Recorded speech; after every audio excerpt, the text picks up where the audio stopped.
She abandoned her 64-year-old father alone in the hospital after a horrific car crash and vanished for a week of fun in Las Vegas. When she finally returned, the daughter snapped at the nurse. "Is that old man still here?" But one calm sentence from the nurse turned her face ghostly white and made her knees shake in terror, because the daughter's betrayal had already triggered consequences she could never undo. Before continuing, subscribe to the channel and write in the comments what time it is in your region right now. My name is Raymond Morrison. I'm 64 years old, living in Austin, Texas. Spent 38 years working in education, the last 15 as principal of Westlake High School. Retired 8 months ago, thinking I'd finally enjoy some peace. Instead, I got a front row seat to my own daughter's true nature. Danielle, my only child, is 38. She used to be the light of my life. I remember her at 7 running to meet me after school, blonde pigtails flying. "Daddy, look what I made." Always something, a drawing, a craft project, a story. When her mother died 6 years ago, I thought grief brought us closer. Turns out it just made her better at hiding what she really wanted. Her husband Kevin moved them into my house on Oak Ridge Drive a year ago. "Just temporarily, Dad," Danielle promised, her smile perfect. "Kevin's between jobs. We need to save up." Kevin Hart, 41, sells cars at a dealership downtown and carries himself like he's doing the world a favor. The way he looks at me, like I'm furniture he's waiting to replace. I should have seen it coming. The way Danielle stopped asking about my day. How Kevin helped himself to my bourbon without asking. Sprawled on my couch watching sports. The morning I found them in my study, looking through my desk. "Just searching for stamps," Danielle said too quickly.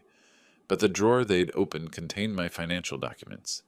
I have a workshop in the garage where I restore antique furniture. It's my escape. 30 years of collecting tools, learning the craft.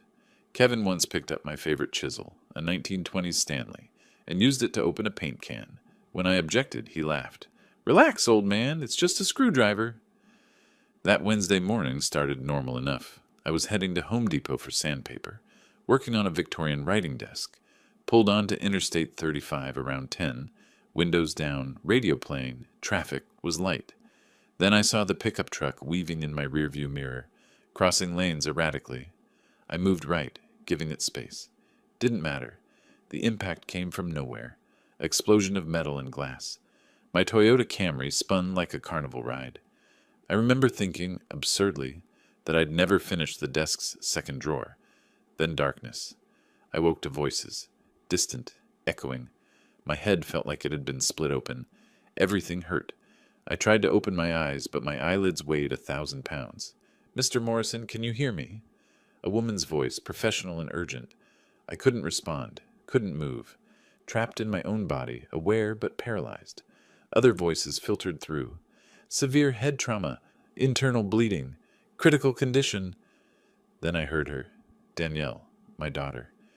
"Is he going to make it?" Her voice sounded strange, flat, like she was asking about the weather. "It's too early to say," a man replied, the doctor, I assumed. "The next 48 hours are critical. Brain swelling is our main concern. If he doesn't regain consciousness soon—" He trailed off, the implication clear. Silence stretched. I strained, desperate to speak, to move, to show them I could hear. Nothing worked. "So what now?" Danielle's voice barely above a whisper. I felt that question like a physical blow. Not, "What can we do?" Not, "How can we help?" Just, "What now?" Like I was a problem to be solved. An appointment to reschedule. Kevin's voice. "Let's grab coffee. Nothing we can do here anyway." Footsteps, moving away. The door closing with a soft click. I lay there in the darkness of my broken body, understanding flooding through me colder than any hospital air conditioning. My daughter, the girl I'd raised alone after her mother died, put through college, welcomed into my home, had just walked away. A nurse adjusted something near my bed. Her hand touched my arm, gentle, checking my pulse. At least someone cared I was breathing. Time became meaningless. Hours? Days? I floated in and out of awareness, always returning to that one terrible moment. So what now? The machines around me beeped steadily.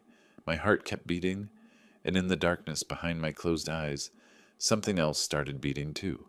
A cold, hard resolve. If I survived this, and I would survive this, things were going to change. Because I'd just learned the most painful lesson of my life. The people you love most can be the ones planning your funeral before you're even dead. The first thing I saw clearly was the ceiling tiles, white with little black dots. I counted them, 14 across, 8 down. My brain was working.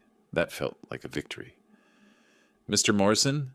A woman's face appeared above me, kind eyes framed by dark hair. Her badge read, Bella Castillo, RN. Welcome back. You gave us quite a scare. My throat felt like sandpaper. How long? 2 days. You've been unconscious since they brought you in. She adjusted my IV. I'll get the doctor. 2 days. I processed that. My daughter, has she been here? Something flickered across Bella's face, professional neutrality sliding back into place. Let me check the visitor log. She returned 5 minutes later with a tablet. According to our records, your daughter and son-in-law were here when you arrived. That was the only visit logged. The only visit. 2 days, and not even a phone call to check if I'd woken up. Could you hand me my phone? My voice came out rough. She retrieved it from the bedside table. 17 missed calls. None from Danielle. 3 from the school district, probably about insurance.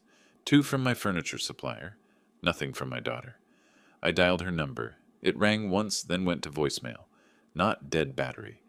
Rejected call. I tried again. Same result. Mr. Morrison, you should rest. Bella started. I'm fine. My head throbbed like someone was using it for drum practice, but I was very, very fine. Clear-headed, actually, in a way I hadn't been in months. I had a friend in the Austin PD, Tom Rodriguez. We'd worked together on school safety initiatives. I called him instead. Raymond, heard about your accident. How are you? Tom's concern sounded genuine. It made my daughter's absence burn hotter. I'm alive. Listen, Tom, I need a favor. Can you check if my daughter, Danielle Morrison Hart, used her credit card recently? I can't reach her, and I'm worried. A pause. That's unusual, but given the circumstances, let me see what I can do. Give me 20 minutes, he called back in 15. Raymond, are you sure you want to know this? My grip on the phone tightened. Yes. Your daughter's card shows charges in Las Vegas, the Bellagio specifically. Restaurants, shows, and several casino transactions. Started the day after your accident. Las Vegas. While I lay here unconscious, machines breathing for me, my daughter was gambling in Nevada. Thanks, Tom. Raymond, I hung up, stared at the ceiling tiles again. 14 by 8, 112 tiles total. My mind wanted to count something, anything, to avoid feeling. It didn't work. I remembered Danielle at 16, crying in my arms after her first heartbreak. Why do people hurt each other, Daddy? She'd asked. I told her people who hurt others were missing something inside, that she should surround herself with kindness. Turned out my daughter was the one missing something. The days blurred. Bella became my main companion, checking vitals, bringing food I couldn't taste. The hospital smelled like antiseptic and false hope. Every time the door opened, some stupid part of me expected Danielle. She never came. On the 5th day, a financial counselor visited. Young guy, too bright smile, carrying a tablet like a shield. Mr. Morrison, I wanted to review your hospital charges. Currently, you're at $47,300. Your insurance covers 80%, but you'll be responsible for the remaining $9,460, plus any additional treatment costs. I stopped listening after that first number. $47,300. Nearly $50,000 because some drunk couldn't stay in his lane. And my daughter was in Vegas, probably dropping thousands at blackjack tables. That night, alone in my room, machines humming their artificial lullaby, I let myself remember. Danielle at her college graduation, hugging me so tight. I couldn't have done this without you, Dad. You're my hero. I'd paid every tuition bill, every dorm fee, every textbook. Danielle at her wedding to Kevin 3 years ago. I'd walked her down the aisle, trying to ignore the calculating way Kevin looked at my house when they visited. You raised an amazing woman, he'd told me at the reception. I'd believed him. Danielle moving into my house last year. I promise we won't be any trouble, she'd said, but her eyes had already been cataloging my possessions, measuring rooms, planning. When had it changed? Or had I just been too blind to see? My workshop flashed through my mind, my sanctuary. The Victorian desk I'd been restoring, half finished. My tools, organized precisely. The smell of wood and varnish and honest work. Kevin's voice echoed, "Just a screwdriver." Danielle's voice, "So what now?" Something crystallized in that hospital room, a clarity so sharp it cut. I'd spent my life being kind, being generous, being the responsible one. And kindness, I now understood, was just another word for target when dealing with people like my daughter and her husband. If Danielle wanted to play games with my life, fine. But she'd forgotten something important about me. I hadn't been a school principal for 15 years by being stupid. I'd dealt with manipulative teenagers, scheming parents, and bureaucratic nightmares. I knew how to plan, how to wait, how to document everything. And I was very, very good at playing the long game. I reached for the call button, pressed it. Bella appeared within minutes. "Could you do me a favor?" I asked, keeping my voice steady. "I need to make some phone calls, starting with my lawyer." Bella's expression shifted. Understanding, maybe even approval. "I'll get you privacy." As she left, I allowed myself the smallest smile. It wasn't pleasant, it wasn't kind, but it was absolutely necessary. If my daughter wanted her inheritance so badly she'd abandon me to die alone, she was welcome to try. She'd just have to go through me first, and I was done being an easy target. The next morning, I made my first call. Gerald Fisher answered on the second ring. His law office was downtown on Brazos Street, specializing in estate planning. I'd never met him before, but Tom Rodriguez had recommended him as thorough and discreet. "Mr. Morrison, I understand you need assistance with estate matters." His voice was professional, measured. "I need to make some changes, significant ones." I kept my voice low, though Bella had closed the door. "Can you come to Austin Memorial Hospital? Room 412. "I can be there this afternoon." 3 hours later, Gerald Fisher sat beside my hospital bed, a leather portfolio open on his lap. He was 58, graying at the temples, wearing a suit that said, "Competent," without screaming, "Expensive?" "Perfect." I told him everything. The accident. Danielle and Kevin's immediate departure. Las Vegas. The $47,300 hospital bill I'd be paying while they gambled away thousands. His expression remained neutral, professional, but I caught the slight tightening around his eyes when I mentioned my daughter, asking, "So what now?" while I lay dying. "What are your current estate arrangements?" he asked, pen poised. "Simple will. Everything to Danielle." I watched his reaction. Nothing. Good poker face. "I want to change that. There are several options." He opened his portfolio, pulling out documents. "You could modify the existing will, create a new one, or establish a living trust. Each has different implications." "Explain the trust." "A revocable living trust allows you to maintain control of your assets during your lifetime while designating how they'll be distributed after death. The advantage is that it avoids probate, provides privacy, and," he paused, meeting my eyes, "is much harder to contest than a simple will." I like the sound of that. What would I need? A complete inventory of your assets. Property deeds, bank statements, investment accounts, retirement funds. We'd transfer ownership to the trust, with you as the trustee. You maintain full control, but legally, the trust owns everything. My house was worth approximately $680,000. I checked the market values last year when Kevin had jokingly asked if I'd ever considered selling. My retirement accounts, pension, and savings totaled another $340,000, just over $1 million total, more than enough to make someone abandon their father in a hospital. How long would this take? If you provide the documentation, I can have preliminary papers ready in 2 days. Full execution within a week. Do it. Fisher nodded, making notes. And the beneficiaries? I'd been thinking about this since I decided to call him. I want to establish an educational fund, a scholarship program for students from difficult backgrounds. Name it after my late wife. The words felt right as I said them. If my money was going to help someone, it should be kids who actually needed it, not a daughter who saw me as a walking ATM. That's very generous. And Danielle? She can have $1. And her mother's old watch, the one in my nightstand.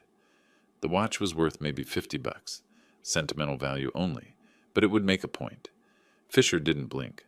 I'll need 2 witnesses for the signing. Bella Castillo, my nurse. She's been here every day, unlike my actual family. And whoever else you can arrange. I'll bring my paralegal. We'll return the day after tomorrow. After he left, I lay back, exhausted but satisfied. Step 1, secure the assets. Step 2 would require more information. I made another call. Robert Clark Investigations. The voice was gruff, businesslike. I need background research on 2 people. Tom had also recommended Clark, former Austin PD detective, now private investigator. Financial records, activity patterns, anything relevant. Who are we looking at? My daughter and son-in-law. I gave him their names, addresses, social security numbers. I still had their tax information from when I'd helped them file 2 years ago, back when I thought I was being a supportive father instead of a convenient resource. Looking for anything specific? Everything. Debts, spending patterns, legal issues. I want to know what they're really doing with their lives. Standard deep background runs about $2,000. Do it. How soon can you have something? 2 weeks for comprehensive results. I can get preliminary findings in 5 days. Perfect. I spent the rest of that day watching the door, half expecting Danielle to suddenly appear with tears and apologies. She didn't. Neither did Kevin. Their silence spoke louder than any confession. Bella checked on me that evening. You seem different today, she observed, adjusting my IV. I'm taking control of my life. She smiled slightly. Good for you. The following day, Fisher returned with documents. Bella and his paralegal witnessed as I signed the new will. My hand was steady. Danielle Morrison Hart would receive exactly $1 and a cheap watch. Everything else would fund scholarships for deserving students. The irony wasn't lost on me. I'd spent $180,000 putting Danielle through college, and now she couldn't be bothered to visit me in the hospital. But some other kid, maybe one working 2 jobs while attending community college, or a single parent trying to better their life, would get help instead. Poetic justice had a nice ring to it. All executed, Fisher said, collecting the documents. Legally binding as of this moment. I'll file everything with my office today. Thank you. After they left, I closed my eyes. Exhaustion pulled at me, but it was different now. Productive. I was moving pieces into position, and nobody knew the game had even started. The doctors released me 3 days later. My head still ached, and I had a collection of bruises that would have impressed a professional boxer, but I could walk, think, and most importantly, plan. Bella wheeled me to the hospital entrance. Regulations, she said, though I could have walked fine. At the automatic doors, she stopped. Mr. Morrison, whatever you're planning, she hesitated. Just be careful. I looked at her, this woman who'd shown me more compassion in a week than my own daughter had in a year. I will. And Bella, thank you. For everything. You're welcome. She squeezed my shoulder gently. Good luck. I took a taxi home. My Camry was totaled. Insurance company still processing the claim. The ride cost $47. I paid with cash, adding a generous tip. Small amounts, but they added up. Everything added up, I was learning. The taxi turned onto Oak Ridge Drive. My house sat there, familiar and foreign at the same time. I'd lived here 23 years, raised Danielle here after her mother died. Now it felt like enemy territory. I paid the driver and walked to my front door, noticing things I'd ignored before. The lawn needed mowing. Neither Danielle nor Kevin had bothered. The mailbox overflowed with a week's worth of accumulated junk mail and bills. My house keys felt heavy in my hand. Inside, the house was a disaster. Pizza boxes stacked on my dining table. Beer bottles scattered across the living room. Someone had left the TV on. Probably been running for days, judging by the heat coming off it. My leather recliner had a new stain, dark and sticky. My bourbon bottle sat empty on the coffee table, cap missing. I walked through each room, cataloging the damage with cold precision. The guest bathroom toilet was broken. Water damage spreading across the floor. Looked like it had been that way for at least 3 days. Nobody had bothered to turn off the water or call a plumber. In my study, desk drawers hung open, papers scattered everywhere. They'd been searching through my financial documents and hadn't even tried to hide it. But my workshop, That made my jaw clench. The door was unlocked, hanging slightly open. Inside, tools lay scattered across the floor. My Victorian writing desk had a beer can sitting on its unfinished surface, leaving a ring in the wood I'd spent hours carefully sanding. The beer can was still half full. I picked it up, felt the weight. Still cold. Recent. My 1920s. Stanley chisel, the one Kevin had ruined opening paint, lay on the workbench next to a torn envelope and what looked like racing forms. Gambling forms. He'd been sitting in my workshop drinking my beer, using my tools as furniture while planning his next casino trip. I photographed everything. Every beer bottle, every stain, every piece of damage. My phone's storage filled with evidence of contempt and disrespect. Not for legal purposes, this was personal documentation, a reminder of what I was dealing with. The house was empty, silent except for the still-running television. Danielle and Kevin were still in Las Vegas, apparently, enjoying themselves while I recovered from injuries that could have killed me. I sat in my workshop, surrounded by the evidence of their carelessness, and felt something shift inside me. The last remnants of fatherly affection, already dying, finally flatlined. This wasn't just about the will anymore. This was about showing them exactly who they'd underestimated. They returned the next day. I heard Kevin's truck pull into the driveway around noon, loud engine, bad muffler. I was in the living room, having spent the morning cleaning their mess. The pizza boxes were gone, beer bottles in recycling, TV finally off. I'd called a plumber about the bathroom. The house looked almost normal again. I wanted them to see me functional, active, not the dying old man they'd left behind. The front door opened. Danielle entered first, pulling a rolling suitcase. She froze when she saw me sitting in my recliner, reading the newspaper. "Dad!" Her voice hit that perfect note of surprised delight. Academy Award material. "You're home. We were so worried." "Were you?" Not a question. I turned a page, didn't look up. Kevin came in behind her, carrying 2 more bags. His expression flickered, surprise, then something harder. "Well, look who's back from the dead." I finally met his eyes. "Disappointed?" "What? No, of course not." "We tried to visit," Danielle jumped in, abandoning her suitcase.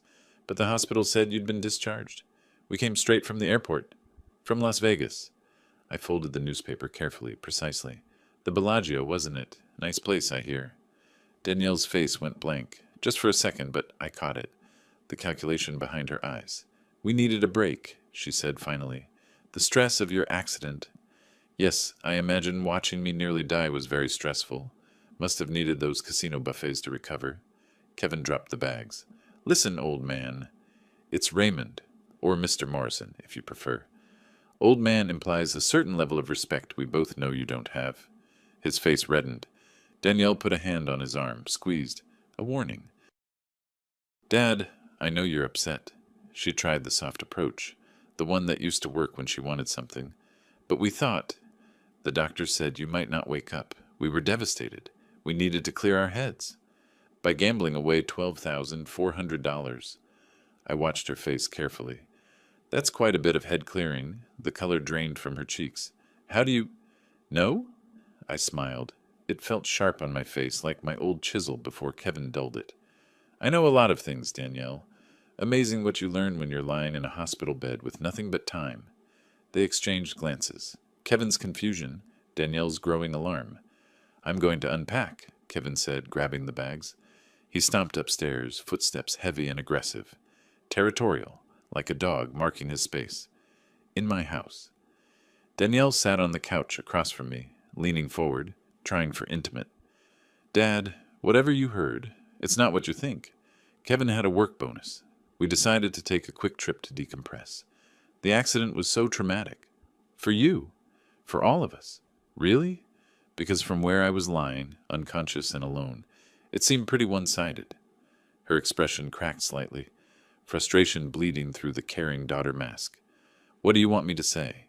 That we should have sat by your bedside every second? We have lives, Dad. Responsibilities. Of course. Like gambling. Very responsible. You know what?" She stood, smoothing her dress. "I don't need this. I'm exhausted. We'll talk when you're in a better mood."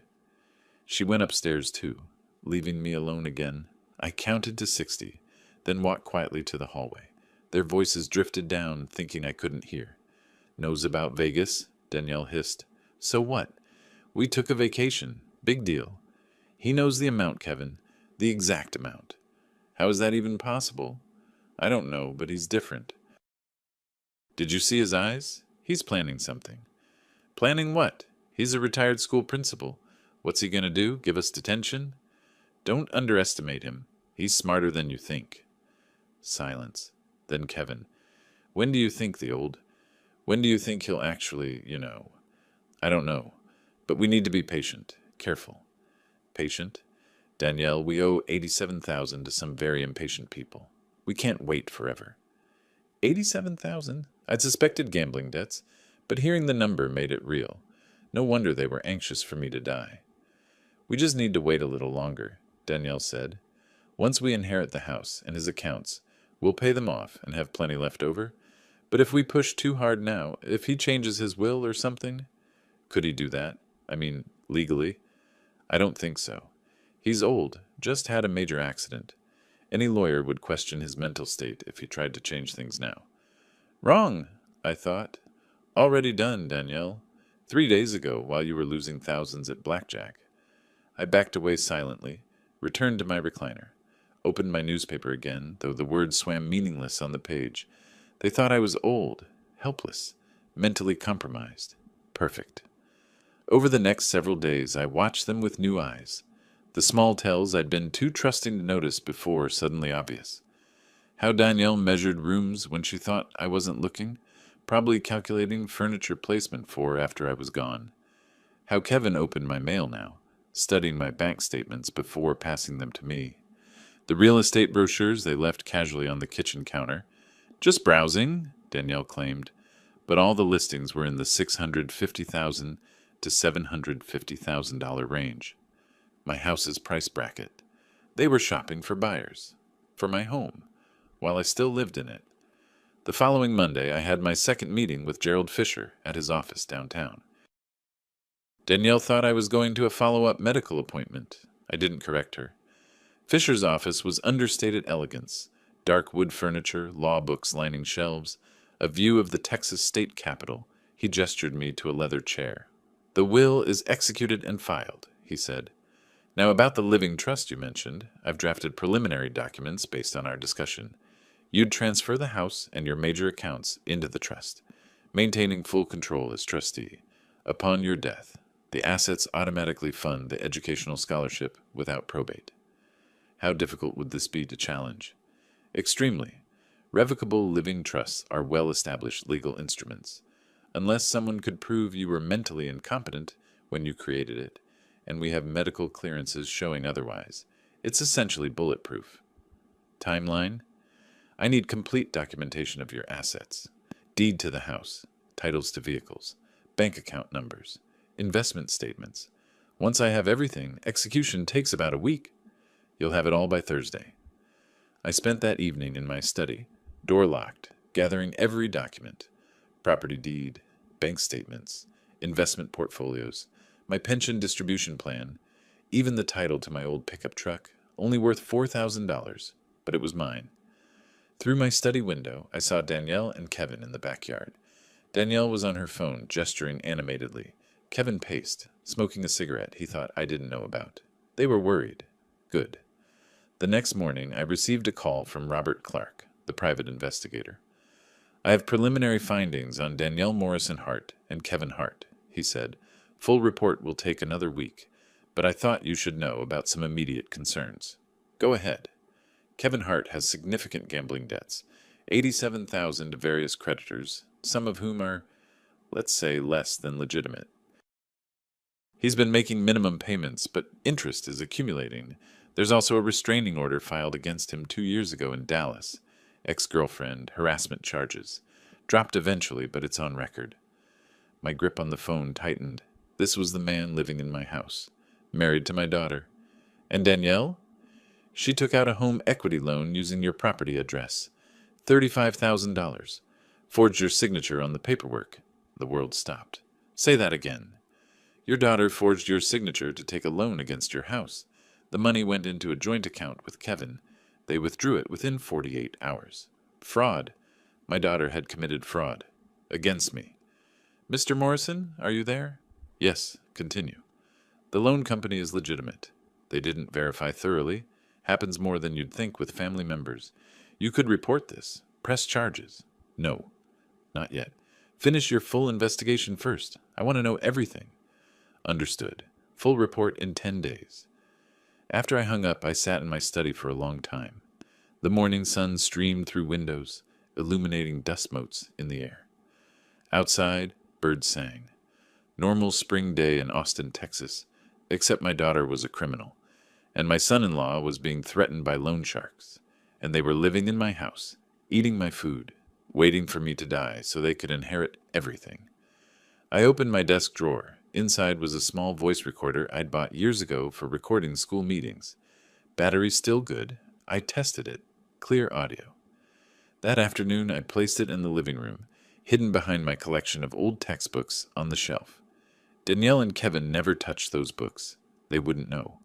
Within 2 days, I had hours of recordings, conversations about how much they could get for the house, arguments about Kevin's debts, Danielle's increasingly worried speculation about whether I suspected anything. He's watching us, she said on one recording. I swear he knows something. You're paranoid, Kevin replied. He's just an old man. What's he going to do? Oh, Kevin, you really should have paid better attention during those school safety meetings. I'd dealt with teenagers who thought they were smarter than everyone else. I knew how to wait, how to document, how to build an ironclad case, and that's when I understood exactly how to repay them for Las Vegas, for the forged signatures, for leaving me to die alone. I wouldn't just change my will. I would dismantle their entire plan, piece by piece, using nothing but legal instruments and their own greed. They wanted my money? They'd have to watch it disappear instead. And I was going to enjoy every single moment. 3 days later, Gerald Fisher called with good news. The living trust was finalized. My house, my retirement accounts, my savings, all transferred into the Raymond and Elizabeth Morrison Educational Trust. On paper, I owned nothing. The trust owned everything, and I controlled the trust, legally airtight, practically bulletproof. I scheduled dinner for that evening. Nothing fancy, just grilled chicken, roasted vegetables, the kind of meal Danielle used to request when she was younger, and things were simpler. I set the table carefully. 3 plates, 3 glasses of water, cloth napkins. Kevin came down first, drawn by the smell of food. He'd been in our bedroom. I still couldn't think of my guest room as theirs without mental quotation marks, probably looking at more casino websites. His laptop was always open to poker sites lately. Smells good, he said, surprising me, almost civil. Thought we could use a family dinner. I kept my tone neutral, pleasant even. Danielle should be down soon. She appeared moments later, wearing the concerned daughter expression she'd perfected over the past weeks. Dad, you didn't have to go to all this trouble. No trouble at all, I gestured to the chairs. Please sit. We ate in relative silence for a few minutes. I let them relax, let them think this was a peace offering. Kevin went for seconds.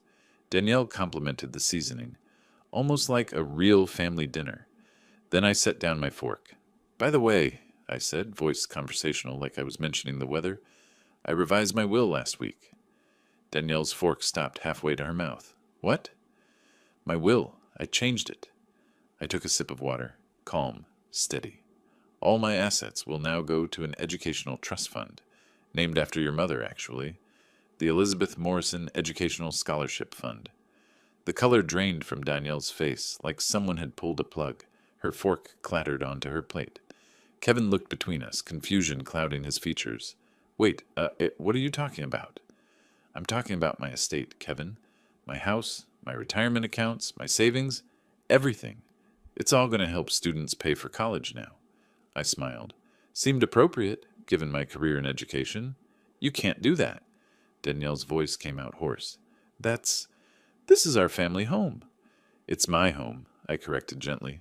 I paid the mortgage for 23 years. My name is on the deed. Was on the deed, I amended. It's all in the trust now. Kevin's face went red. Are you out of your mind? You senile old... Careful. My voice went cold. This is still my house, And if you don't like the arrangement, the door works perfectly well. He stood up, chair scraping against the floor. This is insane. Danielle is your daughter, your only child, and you're giving everything to some strangers? To students who need help, yes. I met his glare calmly. Students who will actually appreciate it. We appreciate it, Danielle said, but her voice shook. Dad, we appreciate everything you've done. Do you? I turned to her. Do you really, Danielle? Because I seem to recall spending a week in the hospital alone while you were in Las Vegas. Gambling. Her mouth opened, closed, opened again. Nothing came out. How did you... Kevin started. No? I told you, Kevin. I may be old, but I'm not stupid. I stood, began collecting plates. I've made my decision. The paperwork is filed. It's done. We'll fight this, Kevin snarled. We'll get a lawyer. You're clearly not in your right mind after that accident. Go ahead and try. I carried the plates to the sink. I've been evaluated by 3 different doctors. Clean bill of mental health. The will was properly witnessed and filed. But please, waste your money on lawyers. You seem to enjoy wasting money. Kevin stormed out. I heard him stomping upstairs, slamming the bedroom door hard enough to rattle the frame. Danielle remained at the table, staring at her untouched food. Her hands trembled slightly. Dad, she whispered finally, please don't do this. It's already done. But I'm your daughter. Yes, I agreed. You are. Which makes it all the more heartbreaking that I had to. She looked up, tears in her eyes. Real or performed, I couldn't tell anymore. What does that mean? It means I spent 38 years raising you, loving you, supporting you, and when I needed you most, you abandoned me. I kept my voice even, factual. So yes, Danielle, you're my daughter, but that doesn't entitle you to my money. She left the table without another word. I finished the dishes alone, methodically washing each plate, each fork, each glass. The routine was soothing, mindless work while my brain processed the evening. That went well, I thought, with dark satisfaction. Over the next several days, the atmosphere in the house turned arctic. Danielle barely spoke to me. Kevin glared whenever we crossed paths. They whispered constantly, doors closing when I approached, conversations cutting off mid-sentence. I documented everything. The recorder in the living room picked up their frantic planning sessions, their desperate schemes to somehow reverse what I'd done. One afternoon, I found Danielle in my study. Again. She jumped when I entered, quickly stepping away from my desk. Looking for something? I asked mildly. No, I was wondering where you kept the heating pad. My back's been hurting. The heating pad is in the bathroom closet. Has been for 5 years. I walked to my desk, noted the slightly open drawer, my bank statements drawer. Find what you were looking for? Her face flushed. I told you I was looking for... The heating pad. Right. I sat down, making it clear I wasn't leaving. Well, you won't find it in my financial documents. She fled. That weekend I was in my workshop, trying to repair the beer ring Kevin had left on my Victorian desk. The wood was damaged, but salvageable, like most things, with enough patience and effort. Kevin appeared in the doorway. He'd been drinking. I could smell it. Working hard? His tone was mocking. Fixing what you damaged. I didn't look up, kept sanding. This desk is over 100 years old, or was before you used it as a coaster. It's just wood. It's craftsmanship, history. But you wouldn't understand that. He walked closer, too close, invading my space deliberately. You know what I understand, old man. I understand you're making a huge mistake. Am I? I set down the sandpaper, finally meeting his eyes. Interesting perspective from a man with $87,000 in gambling debts. His face went white, then red. How do you know about that? I know a lot of things, Kevin. For instance, I know about the loan sharks who've been calling your cell phone. I know you've been dodging them for 6 months. I know... I picked up my antique table lamp, the one he'd accidentally knocked over last week, now broken beyond repair. That this lamp was worth $3,200, and I have photographs of it intact, next to dated newspapers, and photographs of it broken, with your fingerprints all over the base. He backed up a step. You're insane. No, I'm thorough. I returned to my sanding. Now, unless you have something constructive to say, I'd like to finish my work. He left, but I heard him on the phone minutes later. Angry whispers. Danielle's name mentioned repeatedly. They were plotting something. Good. Let them plot. Every desperate move they made just gave me more ammunition. That night, I sat in my recliner, listening to the day's recordings. Danielle and Kevin arguing about money, about me, about what to do. We could try to get him declared incompetent, Kevin suggested. On what grounds? He seems perfectly fine. Sharp, even. Too sharp. The accident. Head trauma. We could say he's changed, that he's not thinking clearly. And if that doesn't work? Silence. Then Kevin. There are other options. My blood ran cold. Other options. What did that mean? I rewound, listened again. The way he said it. The implication hanging heavy. I needed to be more careful, but I also needed to accelerate my plans. The next morning I called Robert Clark. I need that full report, everything you found. I can have it to you by tomorrow. Perfect. Then I called Gerald Fisher. The Living Trust. It's irrevocable now, correct? As of last Friday, yes. You signed the final documents. It can't be changed or challenged except under extreme circumstances. Define extreme. Proof of coercion, fraud, or mental incompetence at the time of signing, which we have documentation disproving. Good. I paused. What if someone tried to prove current mental incompetence, after the fact? Wouldn't matter. The trust was created when you were demonstrably competent.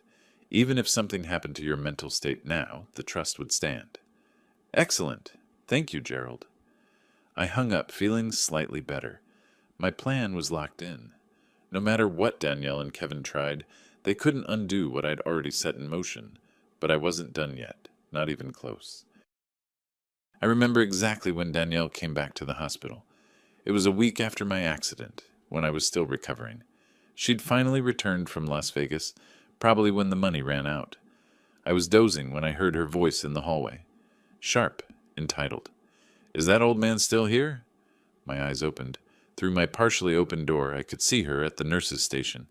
Bella stood there, professional and composed as always. Excuse me? Bella's voice was pure ice. My father, Raymond Morrison, is he still taking up a bed? Or did he finally... Danielle stopped herself, but the implication hung in the air. Die. She'd been about to say, die. Bella's expression could have frozen water. Your father, Ms. Morrison Hart, is recovering in room 412. And yes, he changed his will 3 days ago. I was one of the witnesses. I watched Danielle's face through the door crack, watched the color drain from her cheeks like someone had opened a valve. Her mouth fell open, a perfect circle of shock. Her hand reached out, grasping the counter for support. You... What? I witnessed Mr. Morrison signing a new will, Bella repeated, enunciating each word clearly. Along with Mr. Fisher's paralegal. It's properly executed and filed. Danielle's knees actually buckled. She grabbed a chair, sank into it. Her perfectly applied makeup suddenly looked garish against her pale skin. That's impossible, she whispered. He was unconscious. He couldn't have. Your father regained consciousness 4 days ago. He's been quite lucid. Bella's tone could have cut glass, more than lucid enough to make informed legal decisions. I'd never loved a stranger more than I loved Bella in that moment. Danielle sat there, trembling, while nurses passed by, giving her curious looks. The entitled confidence she'd worn like armor had cracked completely. I closed my eyes, pretended to sleep, when I heard her footsteps approaching my room. She stood in the doorway for a long moment. I could feel her staring. Then she turned and left. Didn't even come in. Now, sitting in my living room weeks later, I smiled at the memory. That was the moment everything changed for her. The moment she realized her inheritance might not be as guaranteed as she'd thought. And she'd been right to worry. The next afternoon, I received Robert Clark's full report. 53 pages of detailed investigation. I sat in my study, door locked, reading every word. Kevin's gambling debts, $87,000, split between legitimate casino markers and less legitimate loan sharks. 3 separate creditors actively pursuing him. 2 threatening legal action. 1 making threats of a different nature entirely. Danielle's illegal loan, $35,000, secured against my house without my knowledge or consent. Forged signature on the application. Money withdrawn within 48 hours and transferred to a joint account with Kevin. Currently, all spent. Kevin's restraining order from 2 years ago in Dallas. Harassment charges. Dropped after a settlement. But the court records remained. Danielle's credit cards maxed out. 5 different accounts. Total debt of $23,000. Their joint checking account. Current balance $247. I sat back, processing. They weren't just greedy, they were desperate, drowning in debt they couldn't pay, betting everything on my death and their inheritance. No wonder Kevin had mentioned other options. I made copies of everything. 1 set for Gerald Fisher, 1 for my safe deposit box, 1 hidden in my workshop behind a false panel I'd built years ago. Then I waited. 2 days later, Danielle tried a new approach. She appeared in the kitchen that morning, smiling. Actually smiling. "Dad, I'm making breakfast. Your favorite. Blueberry pancakes." I watched her from the doorway, suspicious. "Since when do you make breakfast?" "I used to make them all the time, remember? Sunday mornings when I was in high school." That was true. Before Kevin, before her mother died, before everything changed. I remember. She plated the pancakes, added butter and syrup, brought them to the table, sat across from me with her own plate.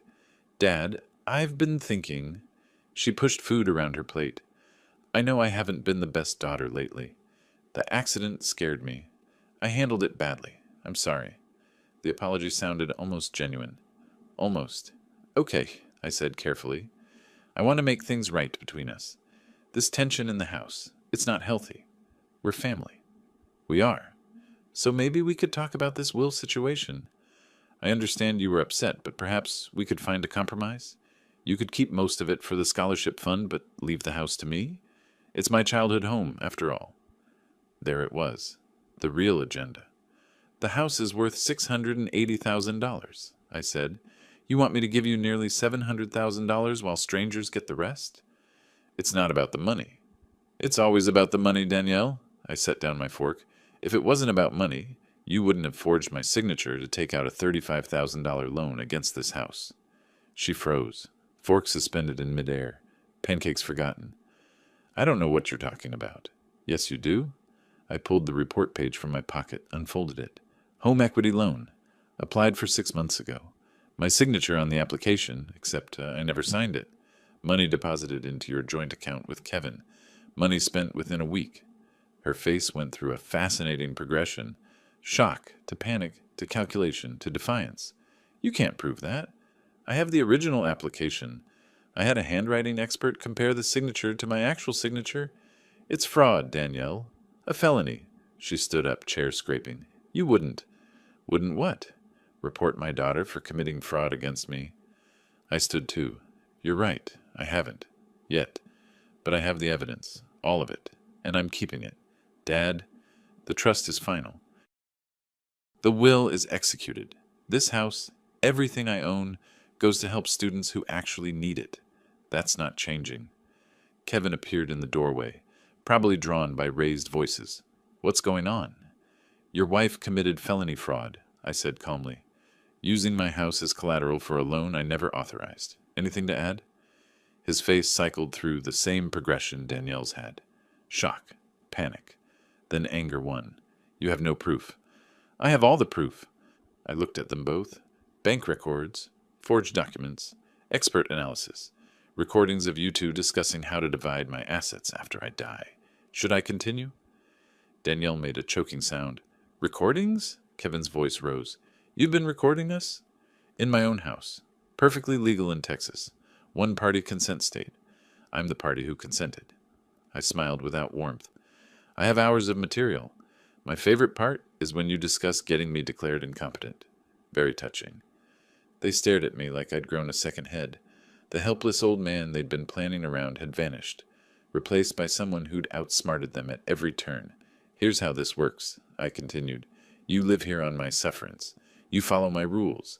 You don't touch anything that isn't yours, and you start looking for your own place to live. Because my patience has limits." "This is insane," Kevin sputtered. "You can't just—" "Can't what? Protect my own assets? Document fraud committed against me? Decide what happens to my property?" I walked to the counter, poured myself coffee with a steady hand. "I've been very patient with you both. But patience isn't infinite." Danielle sank back into her chair, all her performing abandoned. She looked genuinely shaken now, all pretense stripped away. Her hands trembled as she gripped the table edge. "What are you going to do?" Her voice came out small, frightened. "That depends on you." I took a sip of coffee. "If you behave, if you respect my property and my decisions, then maybe we can coexist until you find somewhere else to live. But if you continue plotting, scheming, trying to manipulate me," I shrugged, "then I make some phone calls to lawyers, to police, to whomever needs to know about the various illegal activities I've documented." Kevin's hands clenched into fists. "You're bluffing. Try me." We stood there, three people who used to be family, now adversaries in the same house. The breakfast Danielle had made sat cooling on the table, forgotten. "I want you to understand something," I said quietly. "I raised you, Danielle. I loved you. I gave you everything I had. And when I needed you, when I was lying in a hospital, not knowing if I'd survive, you went to Vegas and gambled. You asked a nurse if that old man was still here, like I was garbage you'd left behind. So no, I'm not bluffing. I'm done." Danielle's eyes filled with tears. Real ones this time, I thought. But it was too late for tears. "Now, if you'll excuse me," I said, "I have work to do in my workshop." I left them sitting there, walked to my sanctuary and closed the door, locked it, let out a long, shaky breath. My hands were trembling now, adrenaline and emotion catching up. But I'd done it. First strike delivered, and judging by their faces, they finally understood. The game had changed, and they were losing. They didn't take my warning well. Within a week, I received a letter via certified mail. Legal letterhead, Willis and Associates, some cut-rate firm operating out of a strip mall near the airport. Marcus Willis, attorney at law, representing Danielle Morrison Hart and Kevin Hart in the matter of contested mental competency. I sat in my kitchen reading the formal language. They were petitioning the court to declare me mentally incompetent due to severe head trauma sustained in recent automobile accident and erratic behavior inconsistent with previous personality. They wanted a judge to assign Danielle as my legal guardian, giving her control over my medical decisions and finances.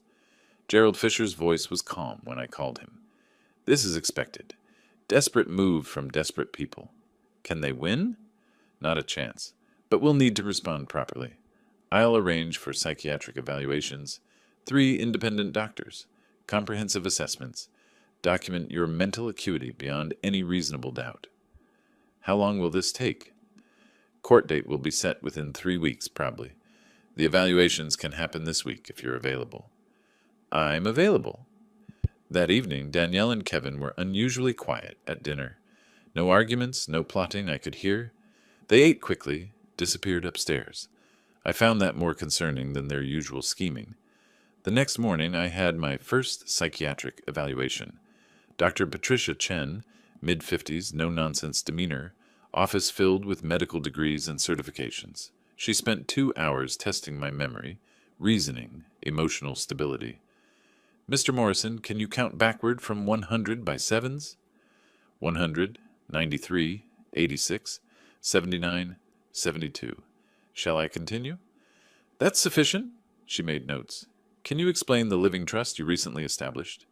I explained it in detail, the legal structure, the beneficiaries, the reasoning behind my decision. Her expression remained professionally neutral, but I caught the slight nod of approval. 2 more evaluations over the next 3 days. Different doctors, same questions, same results. My mind was sharp, memory intact, decision-making capacity unimpaired. "You're in the 97th percentile for cognitive function in your age group," the third doctor told me. "Frankly, you're sharper than most people half your age." "Thank you." I allowed myself a smile. "Please put that in your report." The court date arrived. Travis County Family Court, downtown Austin. I dressed carefully, navy suit, conservative tie. I wanted to look competent, stable, exactly what I was. Danielle and Kevin sat with Marcus Willis, a man in his 30s wearing a suit that didn't quite fit, hair slicked back with too much gel. Budget lawyer for a budget case. Gerald Fisher sat beside me, crisp and professional. He had 3 psychiatric evaluations in his briefcase, each one declaring me fully competent.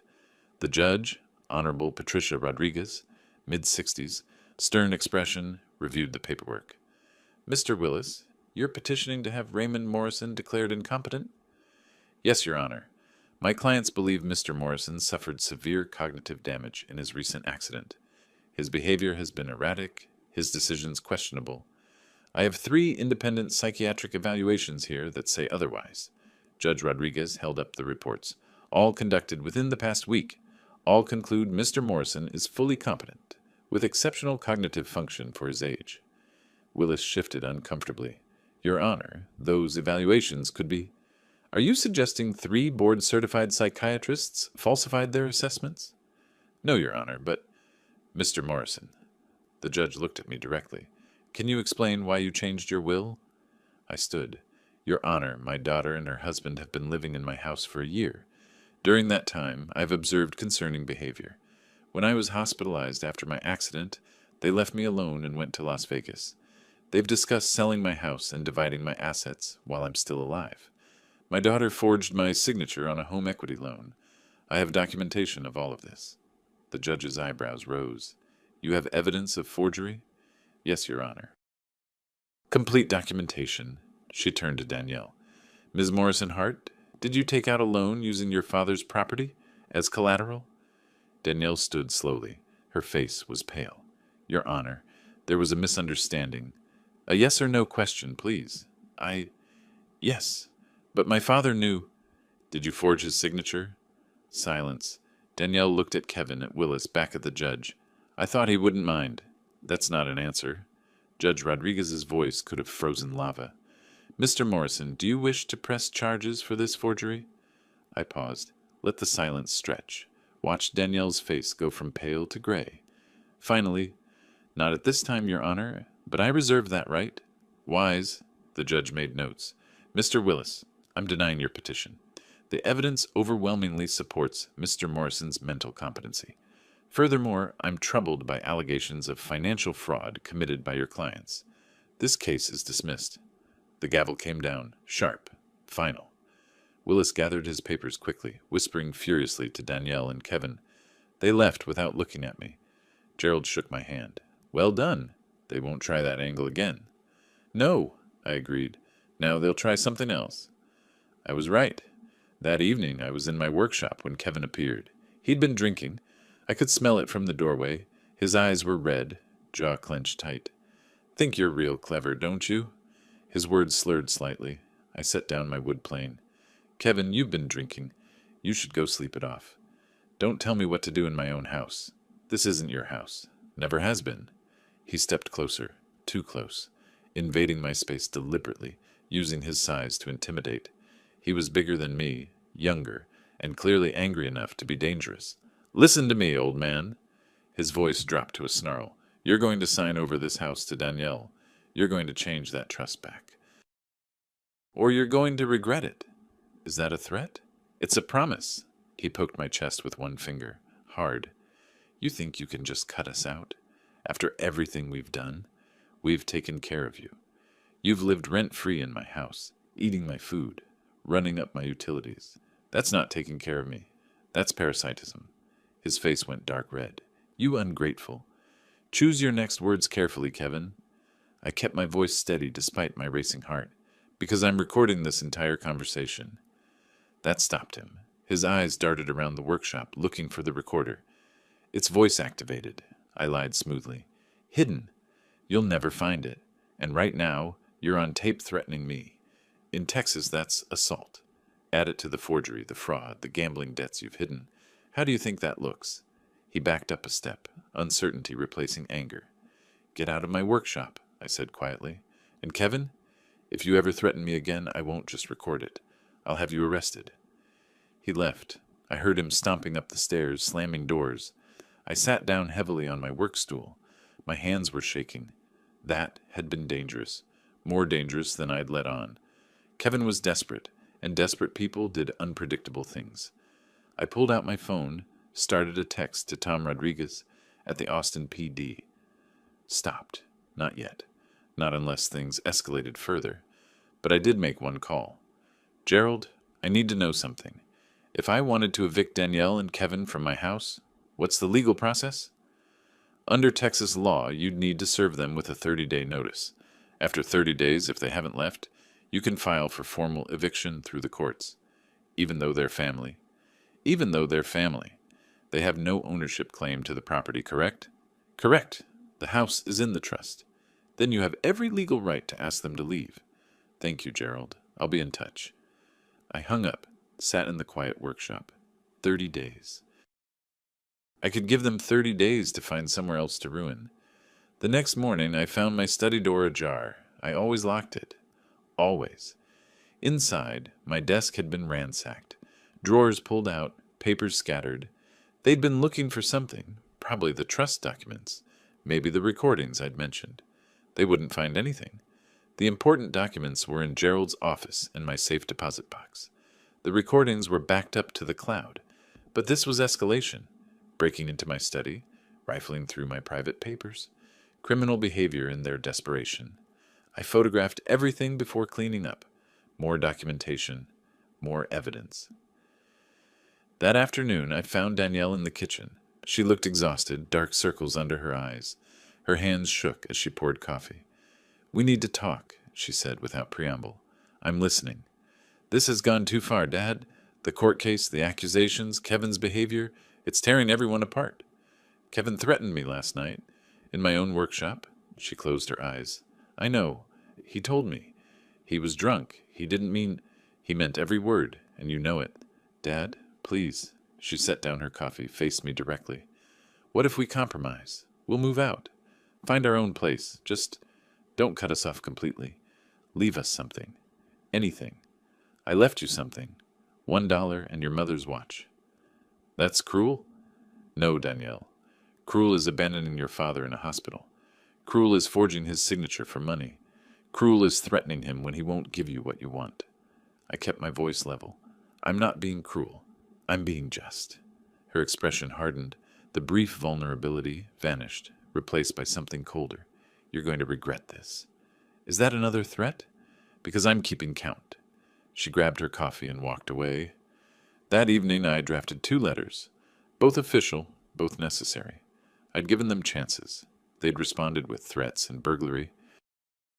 Time to stop being patient. Time to start being decisive. I hand-delivered the first letter the next morning. Gerald had prepared it on his firm's letterhead. Formal, legal, unmistakable. Danielle was in the living room when I entered. Kevin was upstairs. I could hear him moving around. "This is for you," I said, handing her the envelope. She opened it slowly, probably expecting another lecture. Her eyes scanned the page, then widened. "Notice of eviction?" Her voice climbed an octave. "You're evicting us?" 30 days, as required by Texas law. You have until the 20th of next month to vacate the premises. "You can't do this." "I absolutely can. This is my property. You have no legal claim to it. The notice is properly served." Kevin thundered down the stairs. "What's going on?" Danielle thrust the letter at him. He read it, face going from confusion to rage in seconds. "This is insane. Where are we supposed to go?" "That's not my problem," I said calmly. "You've had a year to save money, find jobs, make arrangements. You chose to gamble in Vegas instead." "We don't have any money," Danielle shouted. "Kevin's in debt. I have nothing. Again, not my problem. You both made your choices. Now, live with them." Kevin crumpled the letter. "We're not leaving." "Then 30 days from now, I'll have the sheriff remove you forcibly. Your choice." I walked to my study, locked the door behind me, pulled out the second letter I'd prepared. This one went to the Travis County District Attorney's Office. Formal complaint of fraud, complete with documentation, the forged home equity loan application, handwriting analysis, bank records showing the money's path. Everything Robert Clark had uncovered, everything I'd verified. I included a cover letter explaining I was the victim, that I'd waited to file while trying to resolve things privately, but that my daughter's continued hostile behavior left me no choice. I sealed it, addressed it, took it directly to the post office and sent it certified mail. Coming back, I stopped at the Austin Chronicle's offices downtown. I'd called ahead, scheduled an appointment with their community interest reporter. Sarah Martinez met me in a small conference room. Early 30s, sharp eyes, recorder already set up on the table. Mr. Morrison, you said you wanted to announce a charitable foundation? The Elizabeth Morrison Educational Trust, I confirmed, named for my late wife. The trust has been established with $850,000 to provide scholarships for deserving students. Her eyebrows rose. That's very generous. Elizabeth believed in education. She was a teacher herself. This felt like the right way to honor her memory. I smiled. The first scholarships will be awarded this summer. What inspired you to do this now? My recent accident gave me perspective. I'm 64. I won't live forever. I wanted to ensure my assets went somewhere meaningful, somewhere they'd make a real difference. I paused for effect. Rather than being squandered, she made notes. This is a wonderful story. We'll run it in this weekend's edition. I appreciate that. One more thing, I'd like to mention that this decision reflects values I think are important. Family is about more than blood. It's about respect, gratitude, genuine care for one another. I hope this trust embodies those values. It was a subtle dig, but Sarah caught it. Are you estranged from your family, Mr. Morrison? Let's just say my daughter and I have different perspectives on what family means. The article ran that Saturday. Front page of the community section. My photo, details about the trust, the quote about family values. My phone rang within an hour. Stephen Parker, my former boss, the school district superintendent I'd worked under for years.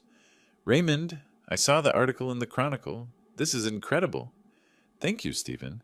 I want to help. The district could partner with the trust, help identify deserving students. We could make this really impactful. I'd appreciate that. I felt genuine warmth for the first time in weeks. Elizabeth would have loved knowing the district was involved. Consider it done. I'll have our scholarship coordinator reach out to your lawyer. He paused. Raymond, the article mentioned family tension. Everything okay? It will be. If you need anything, support, references, anything, you call me. Thank you, Stephen. That means more than you know. After we hung up, I sat back.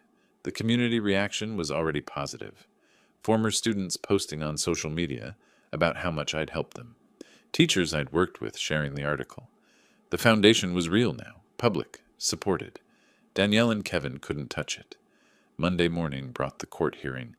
Danielle's lawyer had filed an emergency motion to delay the eviction, claiming undue hardship and retaliatory eviction.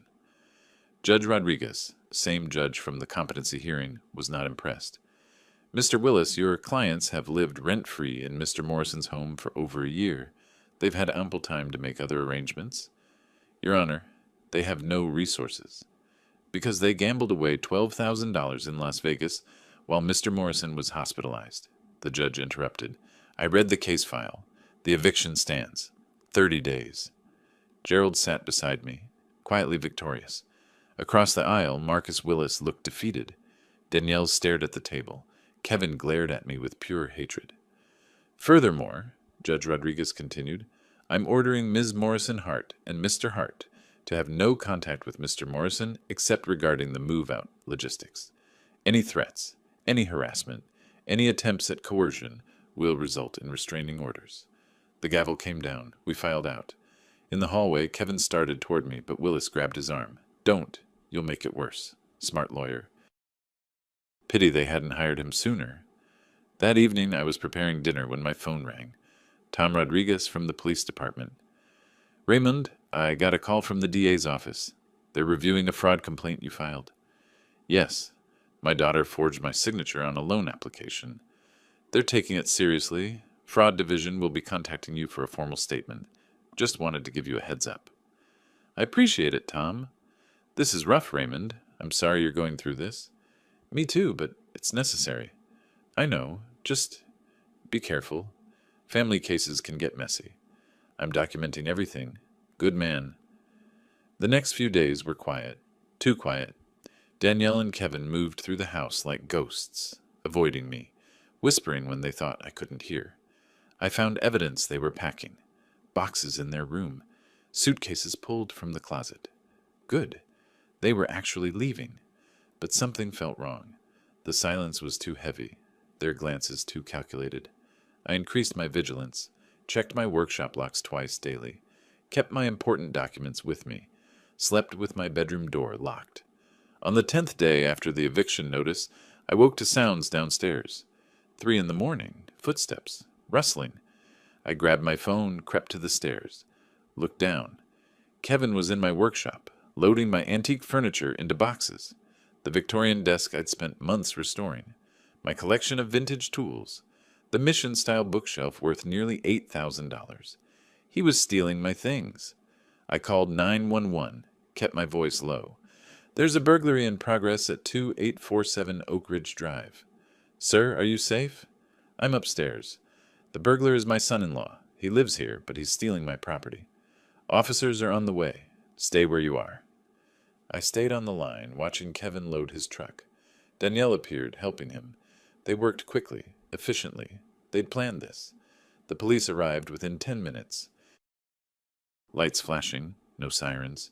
2 officers approached the house just as Kevin was carrying out my desk. Freeze! Austin PD! Kevin dropped the desk. It crashed onto the driveway, wood splintering, months of work destroyed. I came downstairs as the officers handcuffed him. Danielle stood frozen in the garage, surrounded by stolen goods. Mr. Morrison? The lead officer, nameplate read Jenkins, approached me. This is your property. All of it. They're trying to steal my furniture. I have receipts, photographs, documentation for everything. We were just taking what's ours, Danielle shouted. He owes us. This is my property, I said calmly. In my house. Being removed without my permission. That's theft. Officer Jenkins surveyed the boxes, the truck, the broken desk.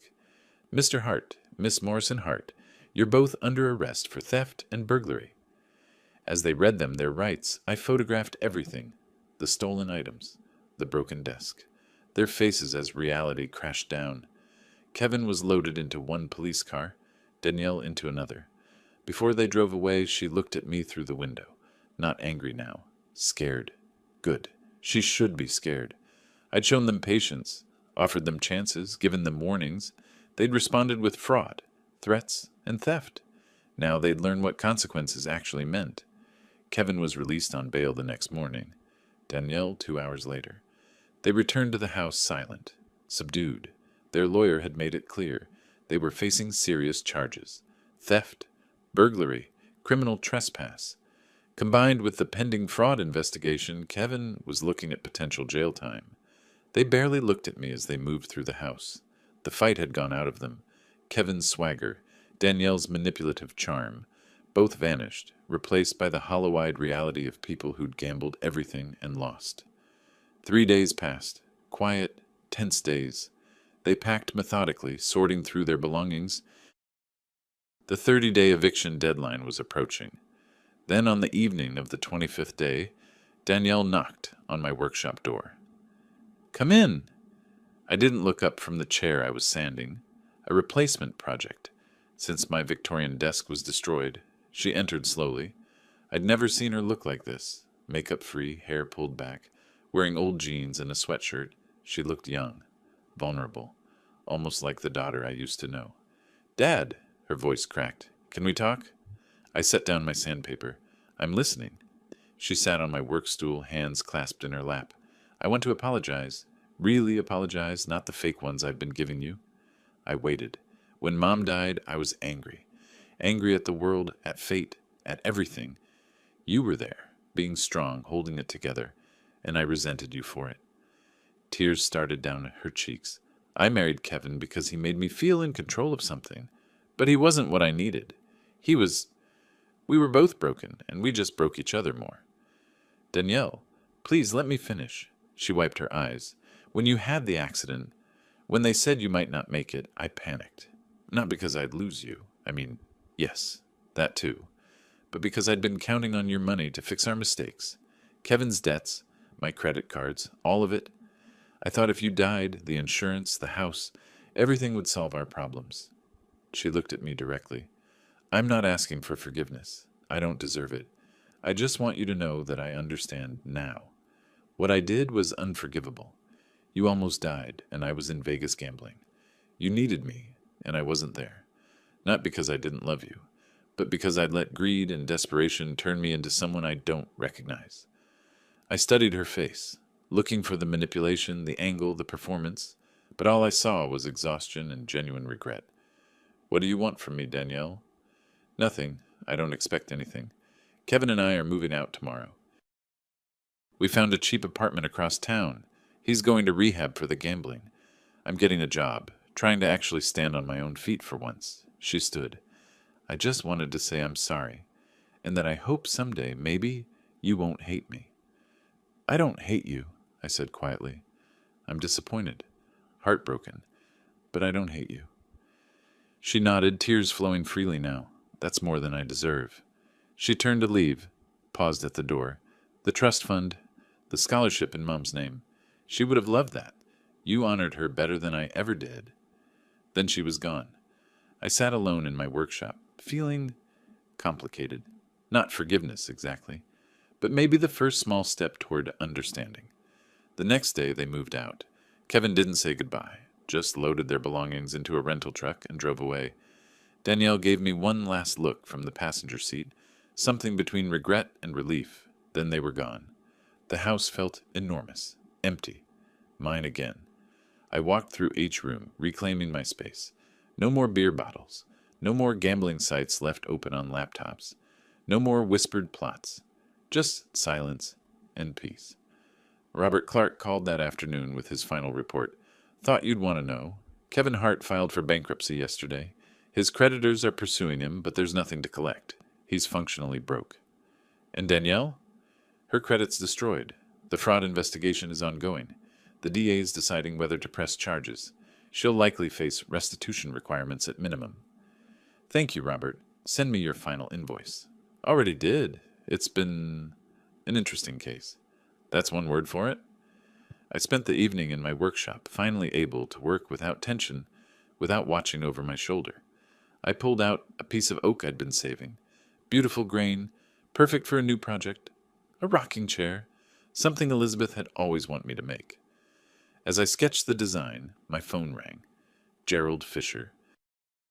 "Raymond, the trust is officially active. We've established the scholarship committee. Stephen Parker agreed to chair it. First award ceremony is scheduled for early next month." "Excellent. There's something else. The DA called me. They're moving forward with fraud charges against Danielle.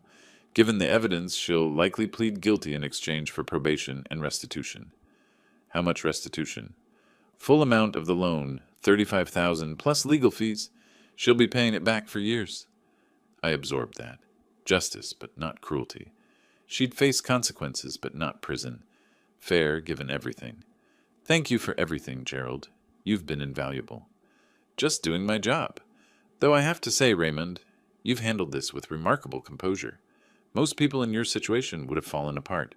I almost did, but I decided I'd rather stand up." After we hung up, I looked around my workshop, my sanctuary, the place where I built things, restored things, made broken pieces whole again. I couldn't restore my relationship with Danielle. Not completely. But maybe someday we could build something new from the ruins, or maybe not. Either way, I'd be fine. Because I'd learned something important through all of this. I didn't need them to validate my worth. I didn't need their appreciation or their presence. I just needed to know I'd done the right thing. And I had. The scholarship ceremony took place on a perfect June evening. The Westlake High School auditorium, the same stage where I'd given countless speeches as principal, was packed. Former students filled the front rows, teachers I'd worked with for decades, school board members. Stephen Parker sat on stage, preparing to introduce me. Even Bella Castillo, my nurse from the hospital, had come, sitting near the back with a warm smile. The community had shown up, not for me, but for what the Elizabeth Morrison Educational Trust represented: hope, opportunity, second chances. Stephen approached the podium. I've known Raymond Morrison for over 20 years, as a teacher, as a principal, and as a friend. He's dedicated his life to education, to helping young people reach their potential. Tonight, we celebrate that legacy. Applause filled the auditorium. I felt it wash over me, genuine appreciation, not the hollow performances I'd endured from Danielle and Kevin. "The Elizabeth Morrison Educational Trust," Stephen continued, "will provide $15,000 annually to deserving students. Tonight, we're awarding our first scholarship to someone who embodies everything this fund represents. Please welcome Maria Rodriguez. A young woman walked onto the stage. Early 20s, nervous energy, eyes bright with emotion. I recognized her. She'd graduated from Westlake 5 years ago, now working 2 jobs while attending community college. I handed her the certificate and scholarship check. She looked at me, and tears started flowing.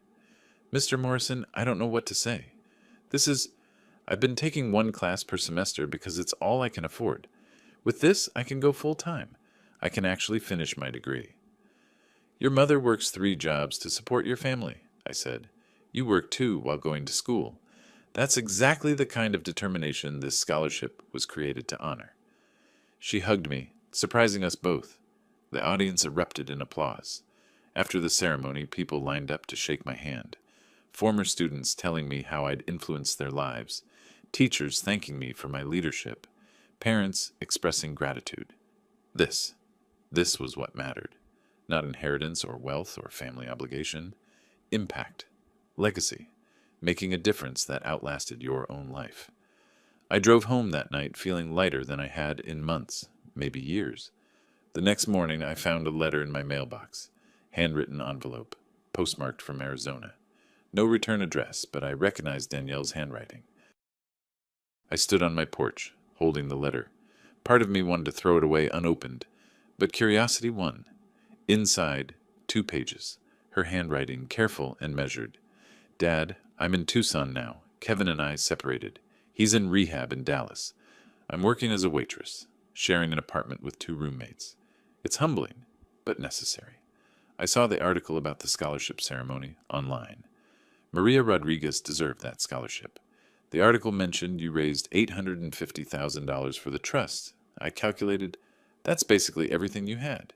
You gave away your entire estate to help strangers. And you know what?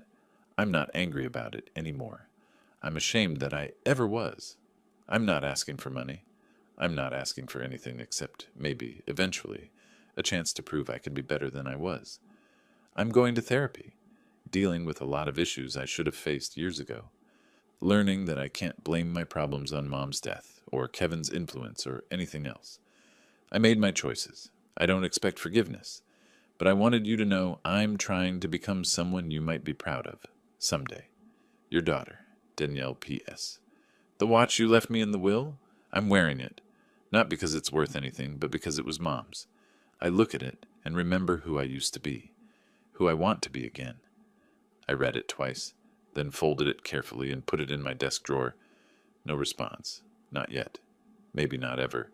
But I'd keep the letter, because despite everything, she was still my daughter.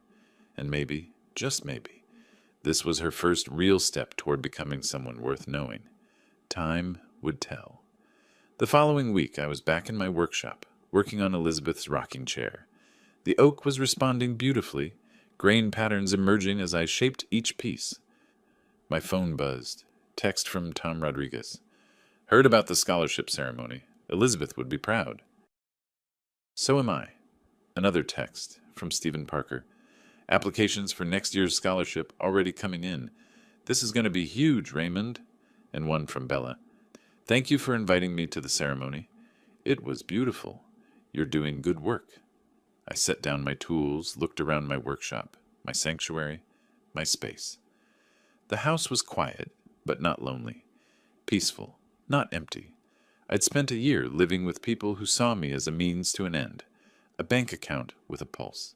And when I nearly died, they'd shown their true nature. But I'd shown mine too, not through bitterness or cruelty, but through action. I'd protected myself legally, financially, ethically. I'd turned betrayal into purpose. The scholarship would help students like Maria for generations. My estate wouldn't be squandered on casino tables or Kevin's creditors. It would build futures, create opportunities, honor Elizabeth's memory properly. That was justice. Not revenge, justice. I picked up my chisel, returned to work on the rocking chair. Each stroke revealed more of the wood's natural beauty, hidden beneath the rough exterior. Sometimes things needed to be stripped down to their core, flaws exposed and removed, before their true value could shine through. I understood that now, about wood, about people, about life. Outside, the Texas sun was setting, painting my workshop in golden light. I had years ahead of me, good years, productive years, peaceful years. I'd saved my life from people who valued money over family. I'd turned pain into purpose. And honestly, I'd never felt more free. The rocking chair would take months to complete. But I had time, I had space, I had peace.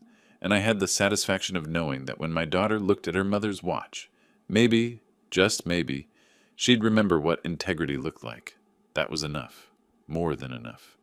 I smiled, ran my hand over the smooth oak, and got back to work. Justice wasn't about punishment. It was about balance. About ensuring that good intentions and hard work mattered more than greed and manipulation. I'd restored that balance, and now I could finally build something beautiful from what remained. If you like this story, please like this video, subscribe to the channel, and share your impressions of this story in the comments. To listen to the next story, click on the box on the left. Thank you for watching.